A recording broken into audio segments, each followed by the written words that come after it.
Yes, my people, as the heart, it don't happen. No, Peter Obi has changed the narrative. Yes, before many people they see this man, Peter Obi, as a competent person, as a person who go fit change this country, and the con dey say this man so go fit change this country, he no go fit win this election. But now, I'm glad to tell you that Peter Obi has changed the narrative with the obedient movement. Yes, now they see Peter Obi as a competent person and as a person that will likely to win this election. And I will tell you how. And before I tell you how, my obedient family, please share this video. Let's preach the good news of Peter Obi. If you don't share this video, that means you don't want to preach this good news of Peter Obi. And please don't forget to hit the like button and comment your opinion. And I will tell you how. Please listen to these statistics and listen to this analysis. Listen to them carefully. Watch this video to the end, and you will see how Peter Obi will likely to win this election. You can watch him. You would have heard the increasingly bitter rhetoric that's swirling around the leading candidates as the 2023 ballot edges ever closer. Take the presidential candidate of the Labour Party, Peter Obi, for example. Even as the latest polls show him to be comfortably ahead of his rivals, and Mr. Obi's supporters insist that he has become an ideological symbol of the fight for justice in Nigeria, a fight which they say is being led by the youth and all those who yearn for a new generation of honest, committed leaders. His detractors have been damning in their indictment of him. In a stridently critical message delivered in an interview on Arise News, a leading member of his former party, the PDP, Reno Omokri, was unflinching in his portrayal of Mr. Obi as the least qualified and the most academically backward of the front-runner candidates. His words. If you look at all the presidential candidates, the least educationally qualified, the most educationally backward, if you like, is the Labour Party candidate. Rabi Mr. Kwankwaso has a PhD in water engineering. Waziri Atiku Abubakar has a master's with distinction in international relations, and Bola Tinubu has a second class upper in accounting. And you have the Labour Party presidential candidate Peter Obi, who had a second class lower in philosophy. And if you put that together, it's obviously the lowest. That's Reno Omokri there, who is a member of the People's Democratic Party. It's all getting increasingly vicious in this campaign, isn't it? Mr. Omokri there suggesting that Peter Obi, in his words, is the most academically backward of all the candidates and tells a lot of lies. What's your reaction to that? I wish we actually should focus on the real issues. I'm happy you also noted as election draws nearer, once you begin to see that this candidate is about to win, I'm going to throw all manner of mud at him, some vicious, some fragrant lies. But for me and for Nigerians, we should always go back to the real issues. Are we happy with where Nigeria is going? Are you tired of the status quo? What are you hoping should be the new dawn? What changes are we yearning for? So what are the important things? Please, Nigerians, we are talking about, I mentioned this in my last interview with you, there are 4 things that are important. First is the personality of the candidates. And by personality, we're looking at the C's, the character, the competence, the capacity, the commitment, and let me also add the compassion. Who has all this? And then number 2, what platform you are coming from is also important. Because if your party is muddled up in crisis and all of that, it actually impedes your ability to deliver on the goods. Number 3, the process of your emergence. If you're not the choice of the masses, of popularity of Nigerians, and you're rigged into the system, you're also not going to be able to deliver. And number 4, what messaging are you preaching? How are people resonating? How are you listening to the people? And what are you coming to do? These 4, for me, are the entire package. And in all this, Peter Obi is a total package. He is miles ahead. I can say this because I also know the other candidates very well. Right. So what I'm saying to you, therefore, is whereas Reno is thoroughly analyzing with just education, please let's look at the entire package. Let's look at the character, what they've done in the past. If somebody says, I'm here to fight corruption, has he fought corruption before? Does he even have the temerity, the confidence to even use that word, I will fight corruption? Because you can see from every poll, when we deal with insecurity, with corruption and governance, those are issues that are important. So if somebody says, I will fix educational, what did you do when you were in any position? If somebody says, I will fix insecurity, what have you done in the past? So these are the things that form character, integrity of the process.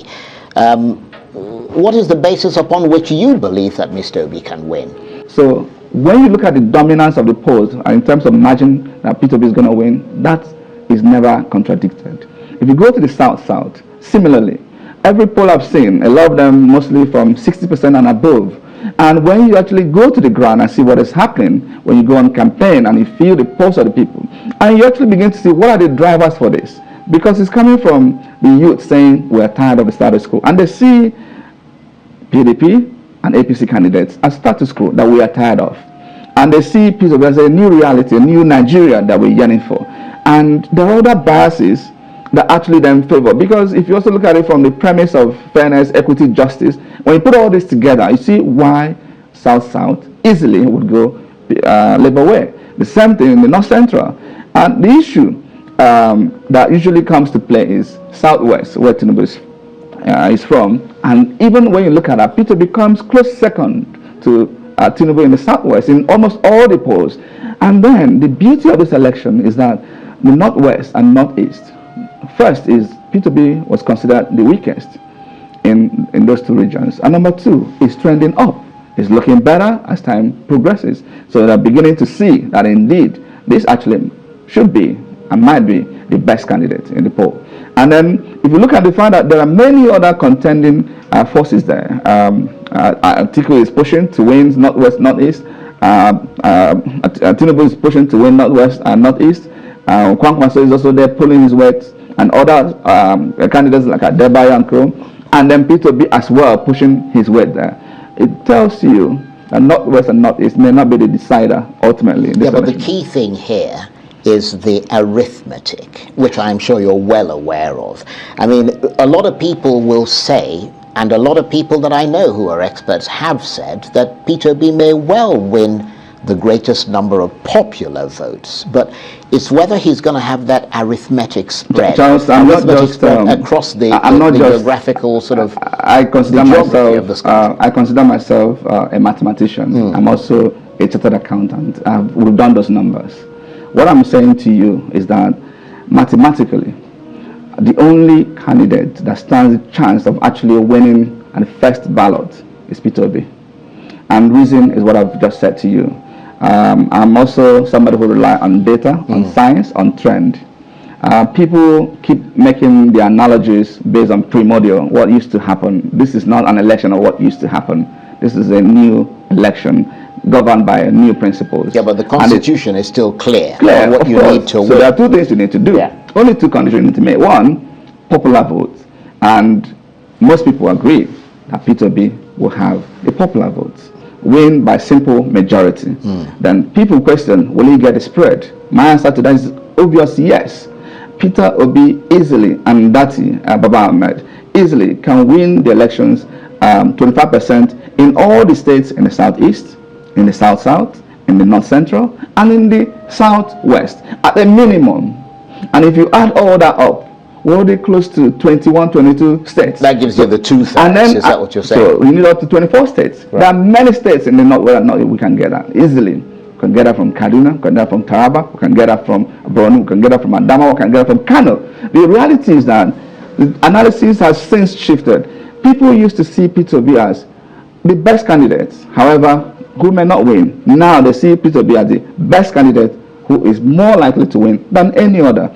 And if this election was a two-horse race, perhaps the analysis would be anything close to. But it's not. It's a three-horse and in some cases four-horse race. If you look at all the people contending, by the time they split the vote in places that used to dominate, and even all those areas that used to matter, people tell you, Lagos, Rivers, Kano, can tell you, Peter easily can win Lagos State. Peter obviously will win Rivers, and Peter will have a good showing in Kano. When you have all those balancing, you can see clearly why every single poll, without exception, is positioning him as number one. How is the campaign going? Because I know that at one point you had problems in places like Nasarawa State and so on, where the government there or the authorities there were not prepared to give you the kind of leeway to get your campaign simple going. Response to you is I am excited what is going on. I am fascinated by the level of enthusiasm, the reception of Nigerians onto this project, and the wider participation of it makes it unique. We go to any place, we don't rent crowd. They come on their own, they spend their money, they belabor themselves under sun, under rain. Even in some cases we get delayed, they remain there for hours. That is absolute loyalty. And yeah, some places initially you will see some of the government may want to prove to whoever they work for, their principal, that you can see and try to resist. But I can tell you, what is important for us is the mass, the people in those states. And the last outings we've had been phenomenal. I mean, you saw what happened in Makurdi, see what is happening even today in Ibadan or your state, or are you talking about Edo? It's incredible. And so what is unique is that from all sides, all parts of Nigeria, whether it's in the north, whether it's in the west, whether it's in the south, we are receiving phenomenal momentum. Right, and we're looking at pictures on the screen now from Ibadan. Yes, no, it's impressive. And I thank God also for the governors that are now coming out clearly to offer all kinds of support, allowing us to use their big stadium. Well, you need that support. We do. Because we don't have any governors. We do. But let me tell you, even if they say no, we will be on the streets, and the people of Nigeria will work with us. Right. But when is your manifesto likely to emerge? Because we're still not clear, beyond the utterances Mr. Obi makes at various events, of how exactly he plans to pull this country back from the brink on all the multiple crisis levels that Nigeria is currently on. So I have two quick feedback for you. Number one is the manifesto is actually ready. The campaign council will provide guidance as to when to make it public. Because the impression a lot of people seem to have is that Peter Obi is going to get in there, wave a magic wand, and Nigeria is going to be transformed. No, not really. Peter Obi is also very clear on the difficulty of the situation, and thank God for the resilience of Nigerians. They've gone through turmoil, hardship, unprecedented, betrayals by leaders over the years. So for them, the moment Peter Obi represents new hope. For them, they see a departure from the old. They see somebody they can place their trust in. They see somebody who is coming to be different. And quite frankly, there will be quick wins for Peter Obi that can actually help to endear Nigerians to him while we do the difficult work. As a leader, once you get on board, the first thing you do, make sure that you don't overpromise and underdeliver. Right. Peter Obi doesn't overpromise. He's not going to tell you El Dorado that's going to Nigeria will suddenly become Taiwan. No. He will tell you we're going to be pulling people out of poverty. This is how we're going to be doing that. We will make sure that we recruit enough security personnel, train them, equip them, and go through the 4 layers from the federal to the state to the regional, even to the community. And when you do all that and you fund those activities, I can tell you things will begin to shape up. Confidence level will begin to bolster, and the private sector will begin to kick in. And once all of that begins to happen, the diaspora, the foreign funding, all of that will start to come in. And when that, you can see job trajectory go up. And that's what it's saying. And it means that there will be a time where, of course, quick wins will result. There will also be a time for gestation period for all the other things to happen in the medium to long term period.